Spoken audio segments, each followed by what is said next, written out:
Leamos este pasaje bíblico del cual hablaré esta tarde y luego vamos a orar.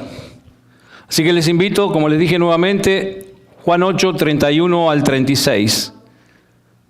Pero para recordar y enganchar con lo último que habíamos visto, comencemos desde el versículo 30, por favor. Así dice la palabra de Dios. Hablando él estas cosas, muchos creyeron en él. Dijo entonces Jesús a los judíos que habían creído en él: si vosotros permaneciereis en mi palabra, seréis verdaderamente mis discípulos, y conoceréis la verdad, y la verdad os hará libres. Le respondieron: linaje de Abraham somos, y jamás hemos sido esclavos de nadie. ¿Cómo dices tú seréis libres? Jesús les respondió: de cierto os digo que todo aquel que hace pecado, esclavo es del pecado. Y el esclavo no queda en la casa para siempre, el Hijo sí queda para siempre. Así que si el Hijo os libertare, seréis verdaderamente libres.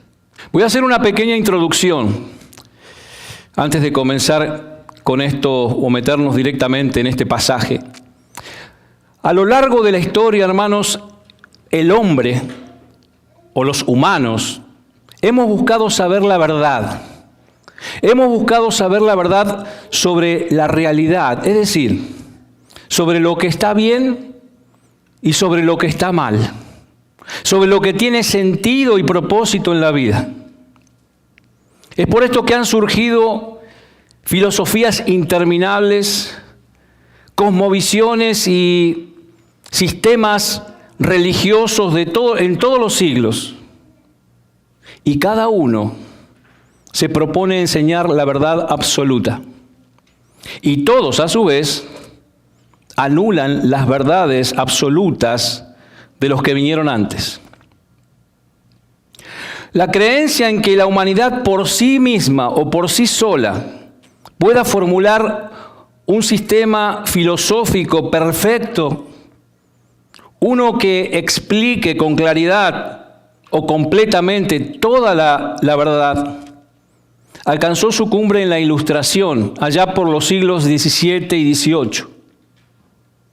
La razón humana, se creía, o la lógica humana, o la sabiduría humana, que a la larga descubriría las respuestas a las preguntas de la vida y así solucionaría todos los problemas de la sociedad. Se suponía que los logros intelectuales y el conocimiento científico que crecía día a día traerían en algún momento la utopía. Por lo tanto, no había necesidad de religión, que por siglos había tenido a las personas, según ellos, en oscuridad sofocante. No había interés en la revelación divina o en la salvación. ¿Por qué? Porque el hombre creía que podía salvarse a sí mismo de sus problemas. Pero ese optimismo de la Ilustración se desvaneció en tiempos recientes. La matanza inimaginable de las dos guerras mundiales, el Holocausto y la realidad aterradora de la guerra nuclear sacudieron rápidamente el idealismo irreal de los siglos XVIII y XIX. En su lugar vinieron el escepticismo y el pesimismo empezaron a tomar fuerza, mientras los sentimientos de incertidumbre sobre lo que es la vida y la realidad se extendían. ¿Y qué ocurrió? Sucedió que el concepto de verdad comenzó a cuestionarse cada vez más, especialmente la posibilidad de conocer la verdad absoluta. Los pecadores quieren hacer el mal y no sentirse culpables. Por eso la falta de absolutos se acomoda al corazón humano, tan malo y tan perverso. Como dice Jeremías capítulo 17, verso 9, Engañoso es el corazón más que todas las cosas y perverso. Las personas se imaginaban que serían verdaderamente libres con negar la existencia de la verdad absoluta y así romper las cadenas de la moral bíblica. Si no hay una verdad absoluta, yo puedo pecar libremente. ¿Quién me va a culpar? ¿Y qué descubrieron? Solo descubrieron que estaban más vacíos y más esclavos a las pasiones destructivas del pecado. Por lo tanto, la incredulidad del siglo XIX culminó con el surgimiento de la posmodernidad. Los posmodernistas del mundo de hoy, hermanos, rechazan la idea de que la verdad final sea conocible o que siquiera exista. En su lugar, defienden las verdades de las personas. Toda persona tiene una verdad y hay que respetarla. O sea, lo que funcione para las personas o lo que funcione para cada persona es bueno para ellas. Es decir, es el reinado supremo de lo práctico y de lo relativo. Todo es relativo. Irónicamente, la única certeza absoluta de los postmodernistas es que nada es absolutamente cierto. Como los postmodernistas quieren pecar libremente, al parecer sobre todo en lo sexual, necesitan que cada verdad esté determinada por la cultura. Es decir, la cultura es la que determina la verdad, si está bien o está mal. Pero si la cultura acepta, está bien, entonces argumentan la inexistencia de una moral o de una ley suprema. Por lo tanto, la virtud más noble es la tolerancia. La tolerancia con las otras verdades. Todo es lícito y todo vale. Y esto es especialmente cierto en la moral, donde imponer valores a los demás parece una ofensa contra el que piensa diferente. Por lo tanto, para ellos, el cristianismo bíblico se convierte en la creencia más intolerable. Al rechazar la posibilidad de la verdad absoluta, la posmodernidad, o sea, el mundo de hoy comete un suicidio eterno porque rechaza el único camino verdadero a la libertad. El mensaje verdadero del Evangelio, universal, exclusivo y absoluto. Hermanos, a diferencia de los pensamientos transitorios y falsos de los hombres, pregunto, ¿qué nos enseña la Biblia? La Biblia nos enseña la verdad atemporal. ¿Y qué es la verdad atemporal? Es la verdad absoluta. La verdad absoluta para todas las personas, de todas las culturas y de todas las épocas.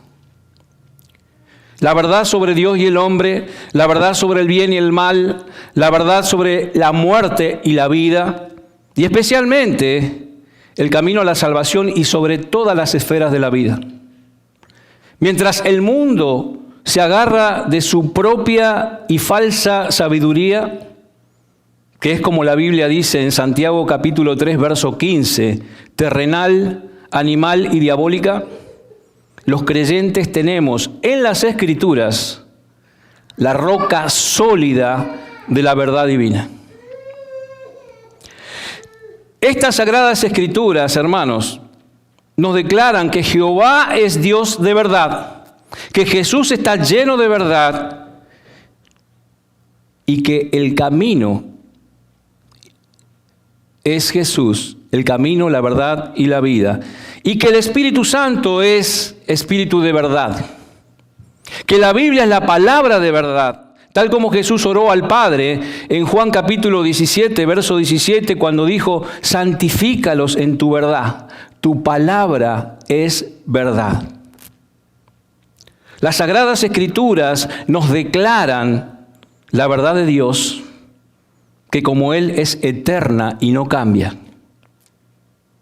Las Sagradas Escrituras nos declaran la salvación que viene ¿por qué? Por la fe en la verdad. Y luego nos dice que los redimidos son los creyentes, los que han conocido la verdad. En 1 Timoteo capítulo 4, verso 3. En contraste, hermanos, con las Sagradas Escrituras, también nos declaran que los incrédulos están privados de la verdad. Los incrédulos están privados de la verdad. 1 Timoteo 6:5. Que se desviaron de la verdad. 2 Timoteo 2:18. Que siempre están aprendiendo y nunca pueden llegar al conocimiento de la verdad. 2 Timoteo 3:7. Que los incrédulos resisten la verdad. 2 Timoteo 3:8. Y que se apartan de la verdad el oído. 2 Timoteo 4:4. Por otra parte, los creyentes adoran a Dios de verdad. Adoran a Dios en verdad. Están comprometidos con la verdad. Obedecen la verdad. Aman la verdad. Hablan la verdad en amor y caminan en la verdad. De hecho, la verdad, hermanos, es la parte central de la existencia y misión de la iglesia, que es la columna y el baluarte de la verdad, como dice 1 Timoteo capítulo 3, verso 15. El mandamiento repetido de Pablo a Timoteo en 1 Timoteo capítulo 6, verso 20, dice: oh Timoteo, guarda lo que se te ha encomendado. Y luego en 2 Timoteo capítulo 1, verso 14, le dice: guarda el buen depósito por el Espíritu Santo que mora en nosotros. Y esto refleja la responsabilidad de la iglesia de proteger las verdades preciosas de las Escrituras. Así que, hermanos, luego de esta introducción respecto a la verdad, vayamos a la porción bíblica que nos ocupa en esta tarde. El tema de este pasaje breve, pero poderoso, de Juan capítulo 8, verso 31 al 36, es precisamente la verdad que trae libertad espiritual. Y este diálogo que vemos en este pasaje ocurrió en los meses finales del ministerio terrenal de Cristo. Jesús había reafirmado varias veces ser el Hijo de Dios y el Mesías. Había realizado incontables milagros para probar precisamente esta afirmación. Y aún así, el pueblo y los líderes lo rechazaban. La creciente hostilidad, precisamente, resultó también en una creciente oposición hacia él, que culminó, como todos sabemos, en un complot para matarlo. Un complot que terminaría en la cruz en menos de 6 meses de este diálogo. Pero no todos eran hostiles a Jesús. Vemos el versículo 30, que nos afirma que cuando él dijo estas cosas, dice que muchos creyeron en él. Muchos creyeron en él. Como pronto se pondrá en evidencia, esta creencia de muchos no era fe salvadora, sino el primer paso hacia ella.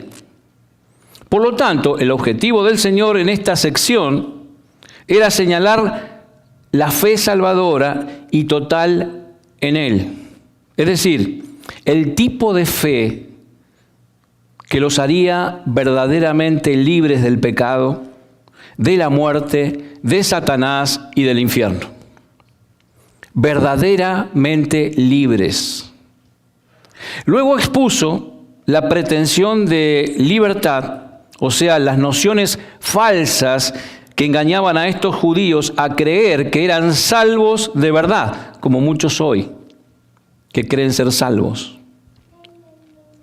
Y por último, extendió la promesa de libertad, es decir, la garantía absoluta de libertad verdadera para todos los que vienen a la fe salvadora. Veamos el camino a la libertad. Leamos el versículo 31 y 32 de Juan 8. Dijo entonces Jesús a los judíos que habían creído en él: si vosotros permaneciereis en mi palabra, seréis verdaderamente mis discípulos, y conoceréis la verdad, y la verdad os hará libres. Hermanos, la respuesta de Jesús a quienes profesaban fe en él mostró el camino que llevaba a la libertad espiritual. Y al respecto, vamos a ver 4 puntos. El primero, creer en él. Segundo, permanecer en su palabra. Conocer la verdad y ser libre. Primer punto, creer en Cristo. Leamos el versículo 31, la primera parte. Dijo Jesús entonces a los judíos que habían creído en él. Hasta ahí. Hermanos, esta parte del discurso está dirigida a quienes creen y no a quienes no creen. Claramente, estas personas se inclinaban a pensar que las palabras de Jesús eran verdad, pero no estaban preparados para la lealtad al Señor. No para seguir al Señor por largo tiempo, que es precisamente lo que implica la verdadera confianza en Él. Este es un estado espiritual muy peligroso. Y oiga bien, reconocer que la verdad está en Jesús y no hacer algo al respecto significa que nos ubicamos del lado de los enemigos del Señor. Creer es el punto inicial del contacto con Cristo. Pero la Biblia advierte que no toda fe salva. Más adelante Jesús, en el versículo 34 del pasaje de hoy, dice: de cierto os digo que todo aquel que hace pecado, esclavo es del pecado. El Señor describe a estos judíos que habían creído como esclavos del pecado. Y en realidad no amaban a Jesús, todavía eran hijos del diablo, que rechazaban creer en Él, blasfemaban de Él y además buscaban matarlo. Recordemos, hermanos, que el apóstol Juan ya había dicho esto en su Evangelio, en el capítulo 2, versículos 22 y 24, cuando dijo, Juan capítulo 2, 23 y 24, dice: estando en Jerusalén en la fiesta de la Pascua, muchos creyeron en su nombre, viendo las señales que hacía, pero Jesús mismo no se fiaba de ellos porque conocía a todos. Y también recordemos, en el capítulo 6, muchos de los que con emoción querían hacer rey a Jesús, dice en Juan capítulo 6, verso 66, que poco después volvieron atrás y ya no andaban con él. En Juan capítulo 12, verso 42, registra algunas noticias alentadoras porque dice que aún de los gobernantes muchos creyeron en él. Sin embargo, su creencia no alcanzó para salvarlos, porque dice que a causa de los fariseos no lo confesaban para no ser expulsados de la sinagoga. Hermanos, Jesús describió en la parábola del sembrador, en Lucas capítulo 8, verso 13. Y fíjense, aquí describió a los que están sobre la piedra. Lucas 8, 13. Dice así: los que sobre la piedra son los que habiendo oído, reciben la palabra con gozo, pero estos no tienen raíces. Creen por algún tiempo y en el tiempo de la prueba se apartan. De la misma manera, el apóstol Pablo advirtió sobre creer en vano y exhortó a sus lectores en 2 de Corintios, capítulo 13, verso 5, ¿y qué dijo? Examinaos a vosotros si estáis en la fe. Probaos a vosotros mismos. Dios declaró en Hebreos capítulo 10, verso 38, de esta manera: mas el justo vivirá por la fe, y si retrocediere, no agradará a mi alma. Con lo cual hizo una distinción clara entre los que retroceden para perdición y los que tienen fe para preservación del alma, como dice el versículo 39. Y en Santiago capítulo 2, verso 17, dice que la fe, si no tiene obras, es muerta en sí misma. El solo asentimiento o la sola afirmación de los hechos, la sola confirmación de los hechos no es igual a la fe salvadora. Incluso los demonios tienen esa clase de fe. Porque dice en el verso 19 que también los demonios creen y tiemblan. Pero la fe genuina se manifiesta ¿en qué, hermanos? ¿En qué se manifiesta la fe genuina? En la vida cambiada de la persona. Además del amor duradero y permanente y la devoción hacia Cristo. Ahí se ve la fe verdadera. Y hablando de esta perseverancia, escribió el apóstol Juan en 1 de Juan, capítulo 2, verso 19. Miren lo que dice. 1 de Juan 2, 19. Salieron de nosotros porque no eran de nosotros. Porque si hubiesen sido de nosotros, habrían permanecido con nosotros. Pero salieron para que se manifestase que no todos son de nosotros. Hermanos, la fe salvadora está compuesta por 3 elementos. 3. Comúnmente referido por los teólogos en términos latinos. Uno es notitia, el otro es ascensus y por último fiducia. Y voy a explicar. Notitia es el conocimiento, o sea, es el componente intelectual de la fe, el conocer. Requiere comprender los hechos bíblicos básicos sobre la salvación. El segundo es ascensus, quiere decir asentimiento. Va un paso más allá de notitia y afirma con confianza que esos hechos básicos de la salvación son verdad. Y por último, la fiducia es la confianza. Actúa en ellos por la apropiación de Jesucristo, por la apropiación de que Jesucristo es la única esperanza para la salvación. La definición bíblica clásica de la fe en Hebreos capítulo 11 comprende precisamente estos 3 elementos. Notitia, lo vemos en el versículo 3 de Hebreos 11, porque dice: por la fe entendemos, comprendemos. Ascensus, la vemos en el versículo 1. Dice: es pues la fe la certeza de lo que se espera. Y fiducia, el versículo 1 también dice: es fe la convicción de lo que no se ve. En la fe salvadora, toda persona, intelecto, o sea, el conocimiento, emociones, voluntad, que implica confianza, abraza a Jesucristo como Señor y Salvador.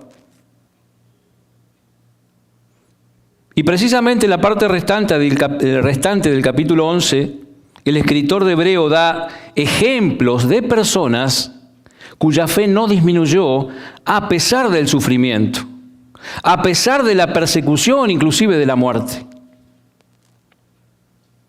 El patrón de sus vidas refuerza la verdad de que la fe salvadora es auténtica, y esto requiere precisamente confianza y compromiso, no solo conocimiento y asentimiento. ¿Me explico? Segundo, permanecer en la palabra. Permanecer en la palabra. Dice, si vosotros permaneciereis, leamos el versículo 31, la parte B del versículo 31.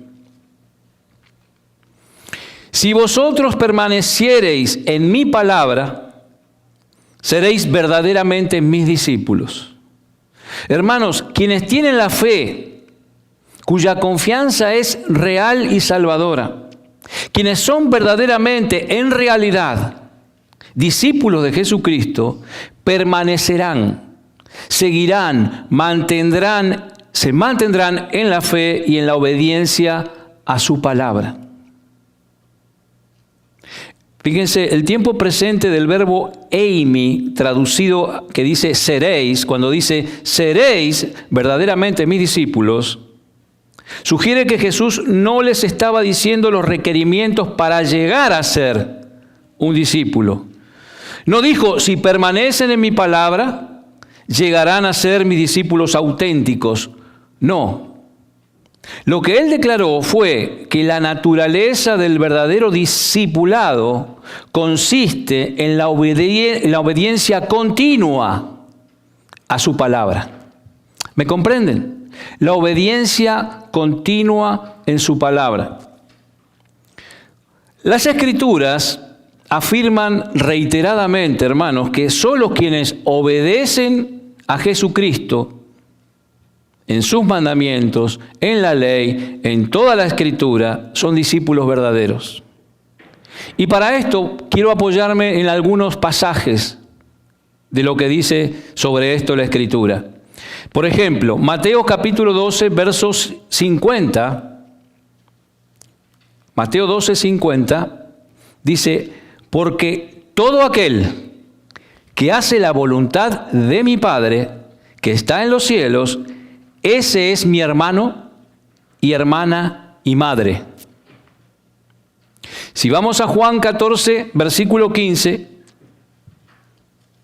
dice, si me amáis, dice el Señor, guardad mis mandamientos.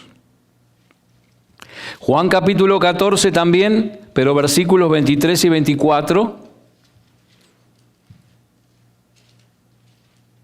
Juan 14, 23, 24, dice, el que me ama, mi palabra guardará, y mi Padre le amará, y vendremos a él, y haremos morada con él.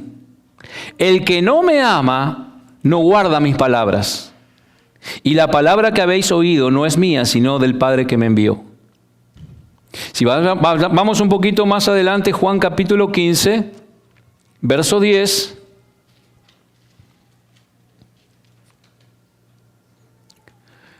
dice, si guardareis mis mandamientos, permaneceréis en mi amor, así como yo he guardado los mandamientos de mi Padre y permanezco en su amor.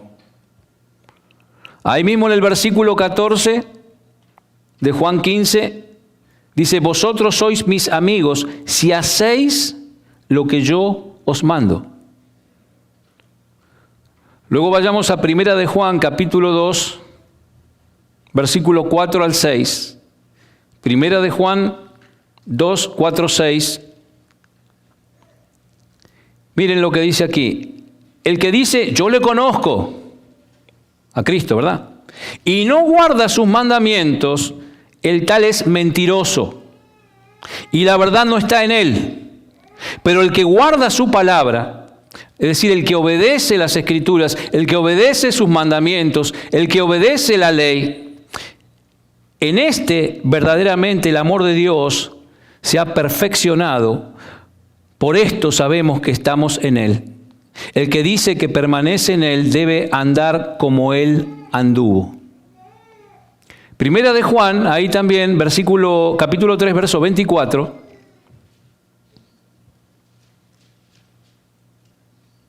Dice Y el que guarda sus mandamientos permanece en Dios y Dios en él. Y por último, 1 Juan 5:3 dice, pues este es el amor a Dios, que guardemos sus mandamientos. Hermanos, estos pasajes que acabamos de leer dejan bien claro que no puede haber una dicotomía o una división entre aceptar verdaderamente a Cristo como Salvador y obedecerlo como Señor. Las dos cosas van juntas. No es posible ser salvo sin confesar a Cristo como Señor y someterse a su señorío. Porque discípulos, la palabra discípulos, es la traducción del plural del nombre matetes. La palabra discípulo se refiere principalmente al aprendiz que se adhiere o se somete a la enseñanza de un líder espiritual. Entonces, los verdaderos discípulos están orientados o están dirigidos por la palabra. Toda su vida está dirigida por la palabra de Dios. Los verdaderos discípulos reconocen que la palabra, como dice en Hechos capítulo 20, verso 32, dice que la palabra tiene poder para edificarlos y darles herencia entre todos los santificados. Los verdaderos discípulos entienden la importancia de ser hacedores de la palabra, no tan solo oidores que se engañan a sí mismos. Escuchan la palabra, pero no y hacen otra cosa. Como dice Santiago capítulo 1, verso 22. Los creyentes verdaderos son como niños recién nacidos que desean la leche espiritual, no adulterada, para que por ella crezcan para salvación, como dice Primera de Pedro capítulo 2, verso 2. Los creyentes verdaderos tienen el mismo deseo, como dice el salmista cuando escribió, si quieren vayamos al Salmo 119, verso 97, dice, oh, cuánto amo tu ley. El versículo 69 del mismo Salmo dice, mas yo guardaré de todo corazón tus mandamientos. Versículo 77, tu ley es mi delicia. Y versículo 72 dice, mejor me es la ley de tu boca que millares de oro y plata. Hasta aquí, hermanos, dijimos que el camino que lleva a la libertad espiritual es creer en Él y permanecer en su palabra. Otro punto, conocer la verdad. Conocer la verdad. Leamos la porción del versículo 32 de Juan 8, la primera. Son 4 palabras. Y conoceréis la verdad. Y conoceréis la verdad. Hermanos, ¿saben cuál es la bendición inevitable de creer en Jesús y luego continuar obedeciendo a su palabra? ¿Sabe cuál es la bendición que eso conlleva? Es conocer la verdad. Dice Juan capítulo 1, verso 17, la gracia y la verdad vinieron por medio de Jesucristo. Juan capítulo 14, verso 6, Él es el camino, la verdad y la vida.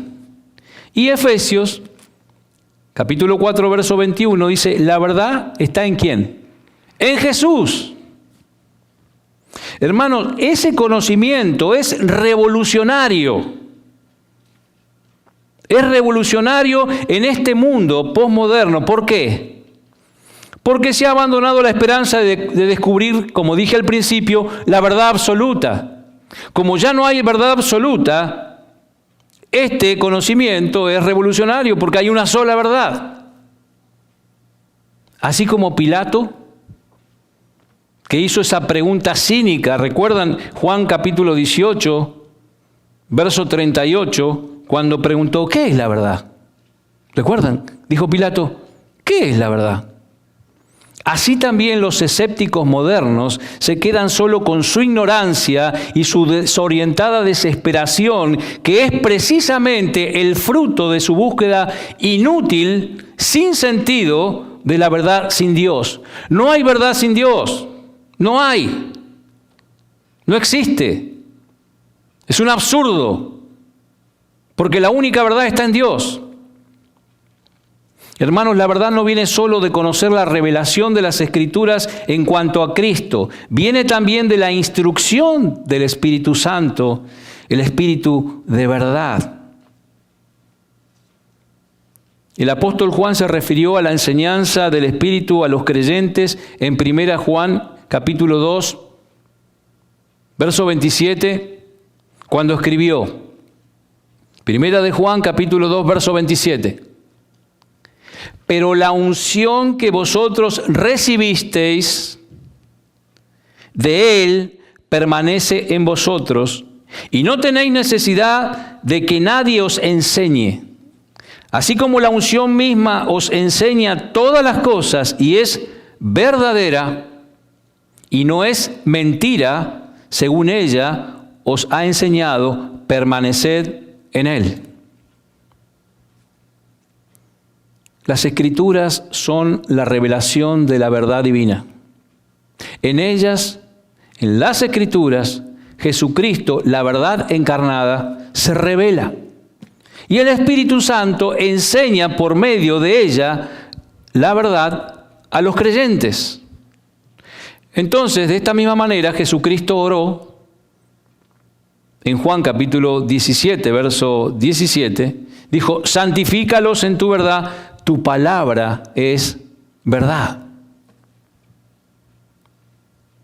Y la Escritura, completamente suficiente, dice de ella misma, todos conocen esto, 2 Timoteo 3, 16, 17, que dice que la Escritura es inspirada por Dios y útil para enseñar, para redarguir, para corregir, para instruir en justicia, a fin de que el hombre de Dios sea perfecto, enteramente preparado, ¿para qué?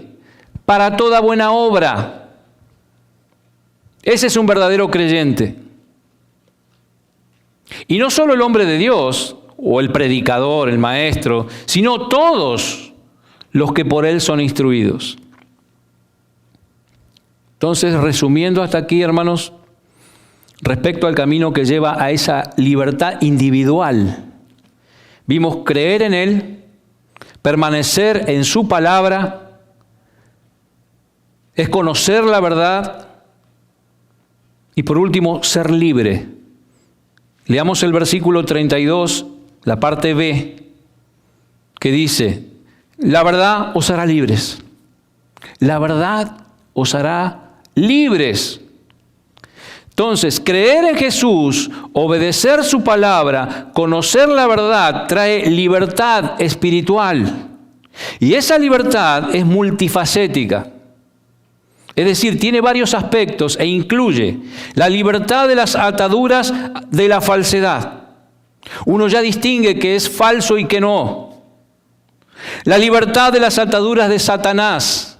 La libertad de las ataduras de la condenación. La libertad de las ataduras del juicio. La libertad de las ataduras de la ignorancia espiritual. La libertad de las ataduras de la muerte espiritual. Y lo más importante en este contexto, la libertad de las ataduras del pecado. Porque como Jesús dice en el versículo 34, todo aquel que hace pecado, esclavo es del pecado.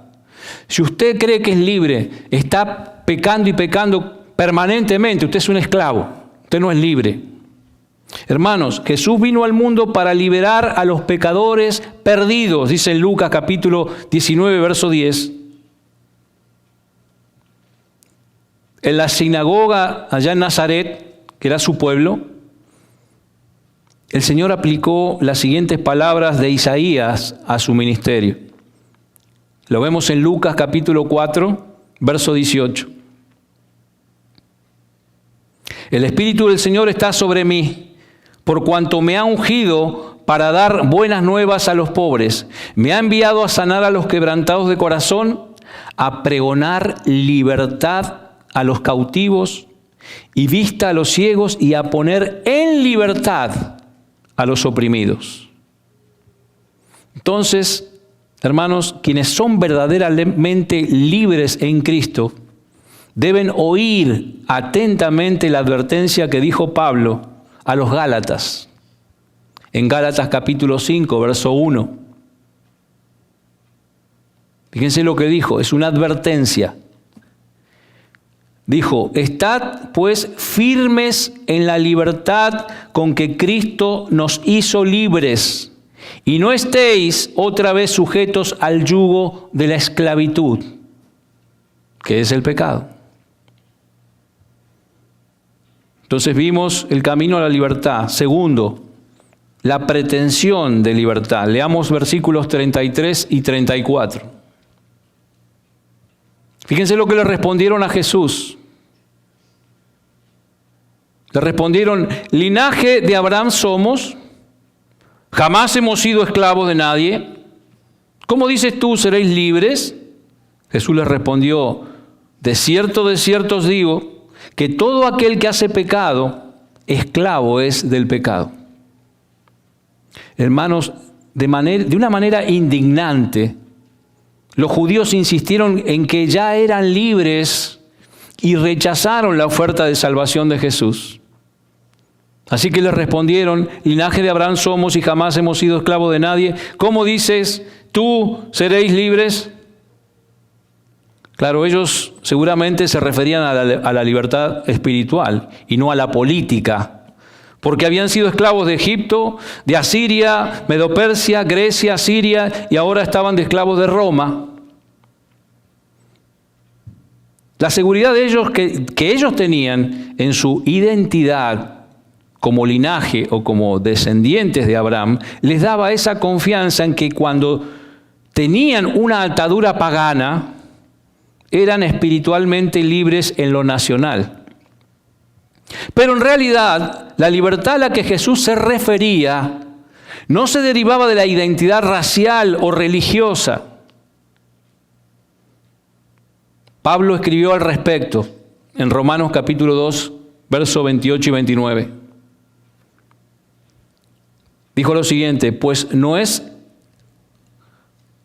judío el que lo es externamente, ni es la circuncisión la que se hace exteriormente en la carne, sino que es judío el que lo es en lo interior.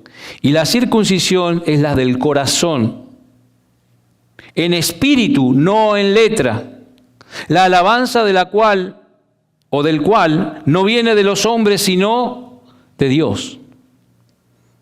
Y en Lucas, capítulo 3, verso 8, Juan el Bautista dijo también, precisamente a estos judíos, les dijo, haced pues frutos dignos de arrepentimiento, y no comencéis a decir dentro de vosotros mismos, tenemos a Abraham por padre, porque os digo que Dios puede levantar hijos de Abraham aún de estas piedras. Bien, la respuesta del Señor a esta afirmación de los judíos fue simple, como siempre respondía el Señor, y devastadora. En Juan capítulo 8, verso 34, vemos la respuesta de Jesús. De cierto os digo, que todo aquel que hace pecado, esclavo es del pecado. Tal como lo hace en todo el Evangelio de Juan, la frase solemne de amén, amén, esto es de cierto, presenta o es la antelación a una declaración de gran importancia. Y fíjense el tiempo presente del participio que traducido es hace, cuando dice todo aquel que hace pecado, considera al pecado como un principio de vida. Y no solo con actos individuales. Hace pecado, es una vida en pecado. A pesar del orgullo de estos judíos y sus pretensiones de libertad en su superioridad moral, los judíos eran realmente esclavos del pecado. Porque como dice la palabra en 2 de Pedro, capítulo 2, verso 19, dice que el que es vencido por alguno es hecho esclavo del que lo venció. Ser esclavo es estar totalmente bajo el control de otro y ser incapaz de liberarse uno mismo. El pecado, hermanos, el pecado es como un capataz, como un jefe cruel. Controla cada parte de la vida del incrédulo. Esclaviza a la persona, como dice en Tito capítulo 3, verso 3. Esclaviza, dice, en concupiscencias y deleites diversos. Hechos 8:23 dice, en prisión de maldad. Está esclavo del pecado. Y por eso lleva una vida de pecado. Aunque estos judíos creían que la religión y la relación con Abraham los unía con Dios, Jesús les enseñó que no tenían relación con Dios. Como esclavos del pecado y engañados por éste, necesitaban desesperadamente librarse de esa atadura espiritual. Y el único camino para liberar a los pecadores de la garra y el castigo del pecado es aferrarse a la fe en Jesucristo, quien provee liberación en su muerte y en su resurrección. Habiendo muerto al pecado en Cristo, como dice Romanos capítulo 6, verso 2, lo venimos estudiando los domingos, ¿perseveraremos en el pecado para que la gracia abunde? En ninguna manera, porque los que hemos muerto al pecado, en su lugar somos libres para ser siervos de Dios y de la justicia.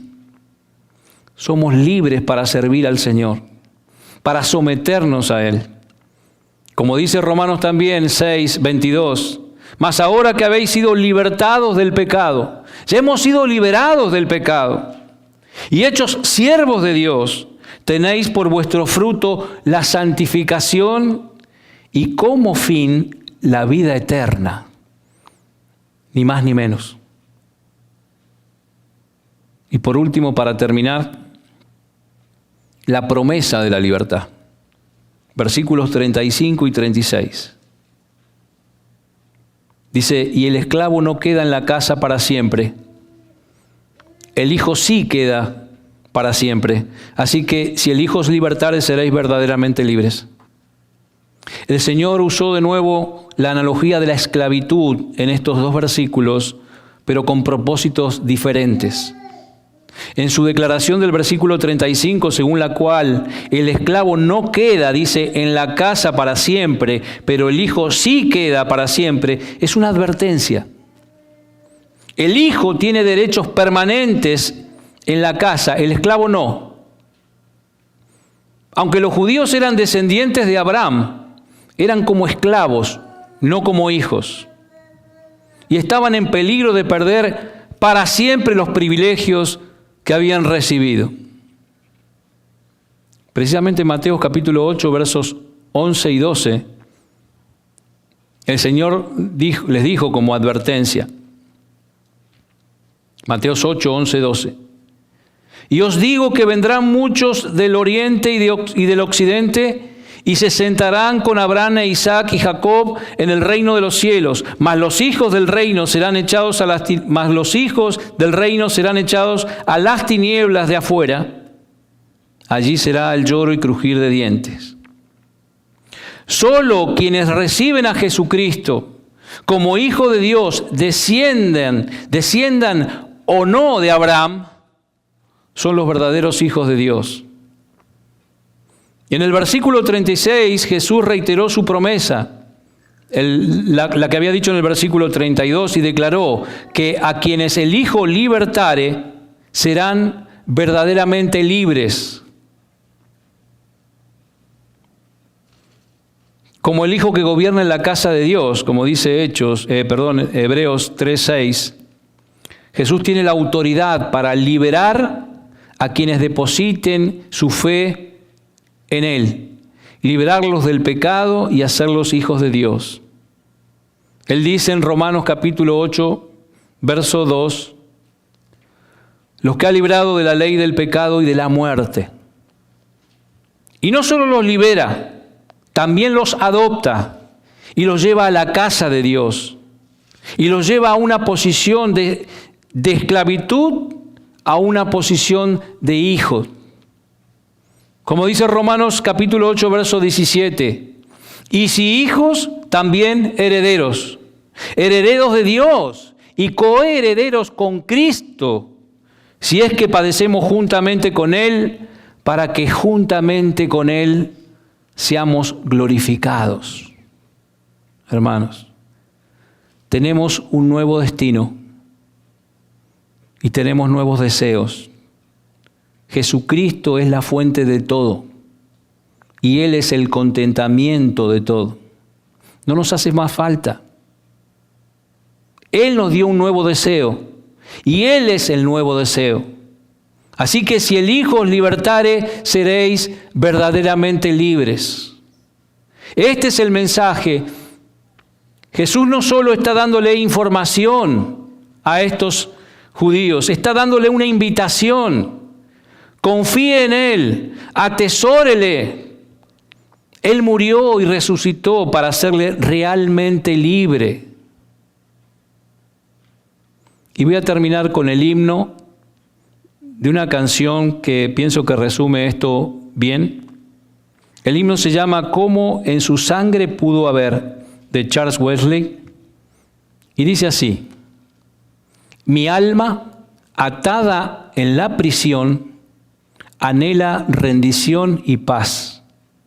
De pronto vierte sobre mí la luz radiante de su faz.